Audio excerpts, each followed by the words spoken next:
It's Tuesday afternoon. You're at work checking your phone during lunch, and suddenly you see a message from your bank. Your payment of $847 has been declined due to insufficient funds. Your heart races. You check your account. You have $1,200, but tomorrow is rent payment day, $950, and your credit card, another $280 minimum payment. You breathe. You do the math. Technically, you can cover everything. You'll be left with $30 until the next check. But you can do it. And then your phone rings. It's your partner. The car makes a strange noise. You need to go to the mechanic, and at that moment your stomach drops. Because you know that if that mechanic says any number greater than 0, you're completely screwed. My name is Mark, and I spend way too much time thinking about why 63% of Americans can't cover a $500 emergency without getting into debt.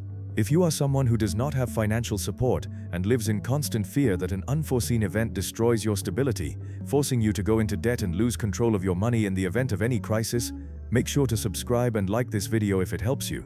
Because today we are going to talk about the emergency fund. And I know, it sounds boring. It sounds like something your grandmother would tell you. Save for a rainy day, Mio. But here's the thing, an emergency fund isn't just money saved up.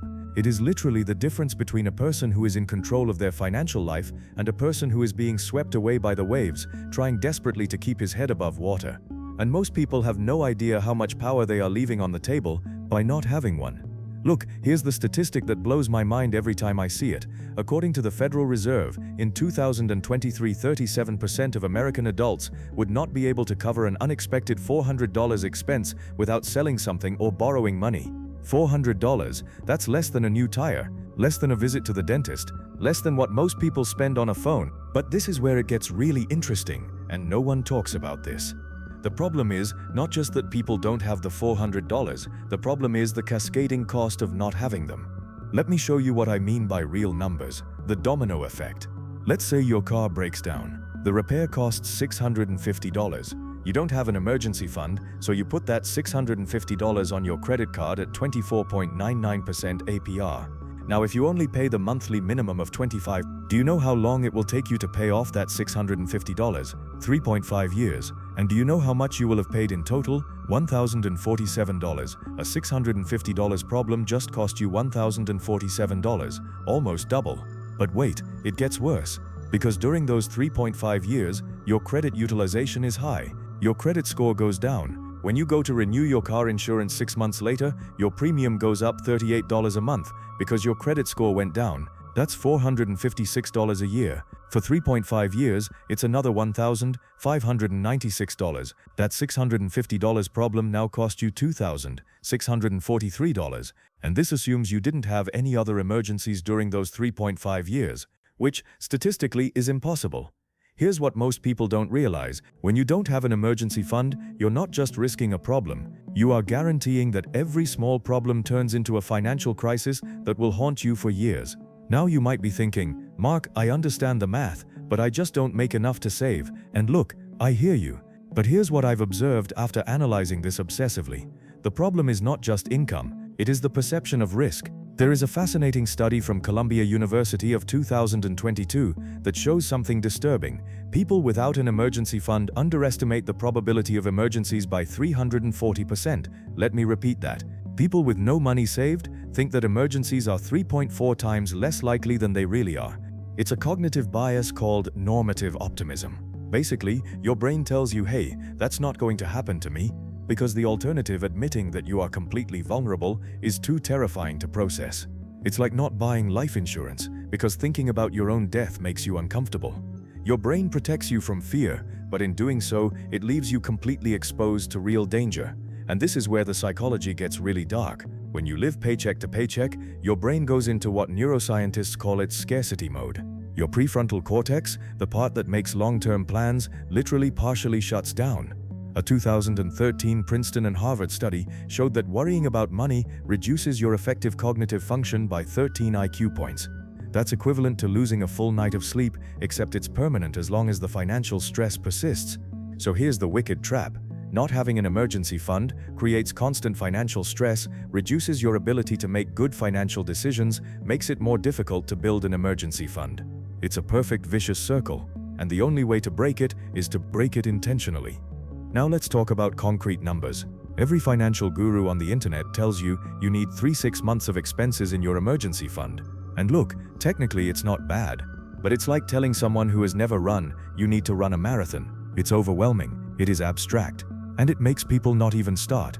Here's what you really need. Tier 1, the survival mattress, $1,000, $1,500. This is your first goal. And yes, it is arbitrary, but it is based on real data. According to Consumer Reports, the average cost of the 10 most common emergencies is car repair, $500, $1,200, emergency room visit, $150, $3,000, with insurance, $150, $1,500, appliance repair, $200, $600, emergency dentist, $300, $1,000, blown tire, $150, $300, unexpected fine or legal expense, $200, $1,000, with $1,000, $1,500. You can cover 70% of the small emergencies that destroy people's finances without blinking. It's not perfect, but it's enough to fundamentally change your relationship with money.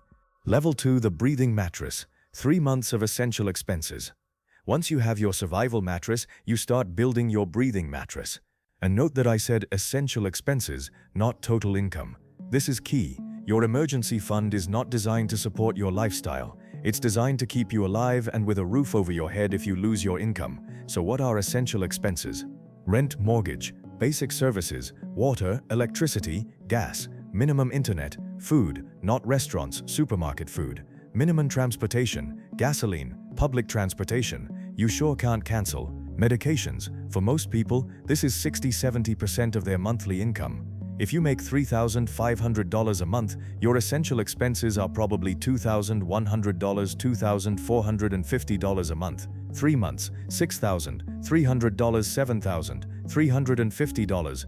Level 3, the mattress of freedom, 6 months of essential expenses. This is the end goal for most people. 6 months of essential spending gives you something incredibly powerful: options. With 6 months saved, you can quit a toxic job without panic, negotiate your salary from a position of strength, take time to find the right job, not just the first job, invest in education or certifications that increase your value, move to a city with better opportunities. Here's where it gets really interesting, because a 6-month emergency fund isn't just insurance, it is opportunity capital. Now, you might be thinking, Mark, great, I need $7,000, I save $50 a month, that will take me 140 months, almost 12 years, what the hell? And you are right to feel frustrated. But here's the thing that no one tells you. You don't build an emergency fund with savings, you build an emergency fund with decision architecture. Let me explain. Step 1. Radical automation. The mistake people make is trying to save what's left at the end of the month. This is like trying to lose weight by saying, I'll work out when I have extra energy. It's never going to happen. Instead, on the day you get paid, before the money hits your checking account, $50 or $100 or $25, whatever, is automatically transferred to a separate savings account that is not connected to your debit card. This is crucial. If the money is in your checking account, you're going to spend it. It is Parkinson's law applied to money. Expenses expand to fill the available money. Step 2. Acceleration of unexpected income. Here's the rule. 100% of any unexpected income goes straight to the emergency fund until you reach your level 1 goal. Tax refund, emergency fund. Bonus from work, emergency fund. Grandma's birthday gift, emergency fund. Did you sell anything on Facebook Marketplace? Emergency fund. Here's what people don't understand.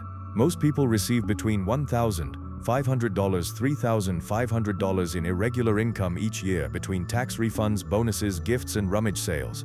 If you capture all of that, you can reach your level 1 goal in 4–8 months, not years. Step 3. The bleeding audit. You're going to hate this, but it works.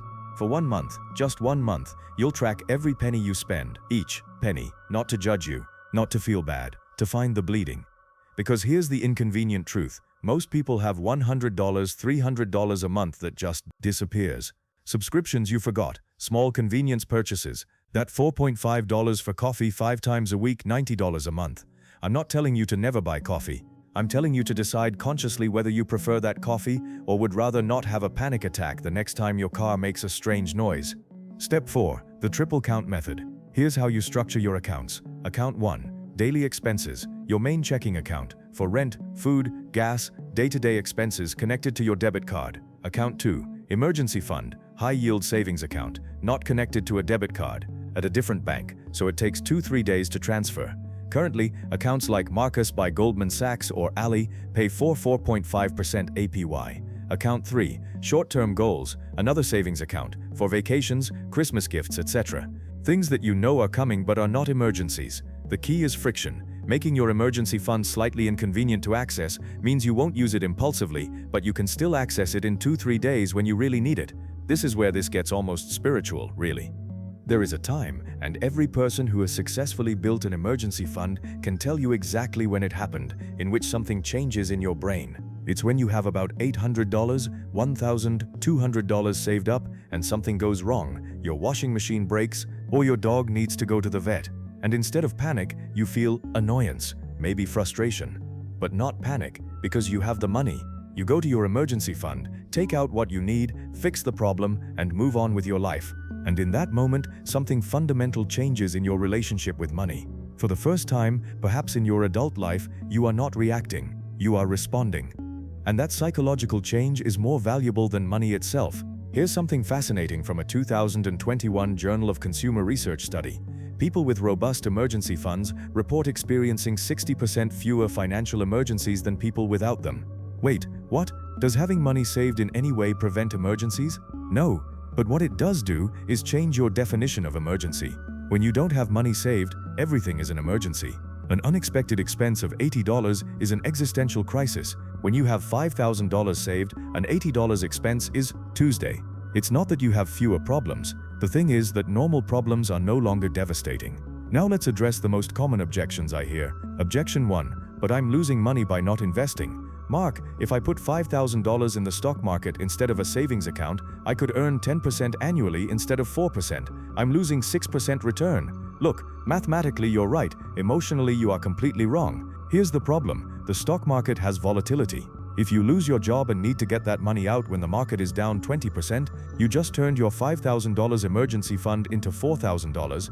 But more importantly, you're missing the entire point. An emergency fund is not an investment, it's safe, and insurance costs money. You pay for your car insurance even in years when you don't have accidents, right? The difference between a savings account at 4% and the stock market at 10% on $5,000 is $300 a year. Do you know how much it costs you for an event where you need to use a 25% credit card because you don't have cash? Much more than $300. Objection 2. I must first pay my debt. This one is complicated because there are nuances here. If you have credit card debt at 25% APR and you're trying to decide between paying that off or building an emergency fund, here's my hierarchy. First, build a $1,000 emergency fund. Second, attack high-interest debt aggressively. Third, once the high-interest debt is gone, finish your entire emergency fund. Why in that order? Because if you aggressively pay off your debt without a cushion and then have an emergency, you're going to go back into debt anyway. You are running on a treadmill. The initial $1,000 gives you enough buffer so that your debt repayment plan won't be derailed by the first thing that goes wrong. Objection 3. I don't earn enough. This is the hardest because sometimes it is true. There are people who are genuinely earning so little that every penny goes to basic survival. But here's what I've observed. 80% of people who say I don't earn enough, they are actually saying I don't want to make the necessary sacrifices. And look, I'm not judging you. The sacrifices are hard, real, painful, but here's the question you need to ask yourself honestly. Would you rather 2 years of moderate sacrifice now or 20 years of constant financial stress? Because those are your options. Well, let's talk about how you can speed this up dramatically. Tactic 1, the 30-day challenge. For 30 days, you are going to do an experiment. You live as if your income is 20% less than it really is.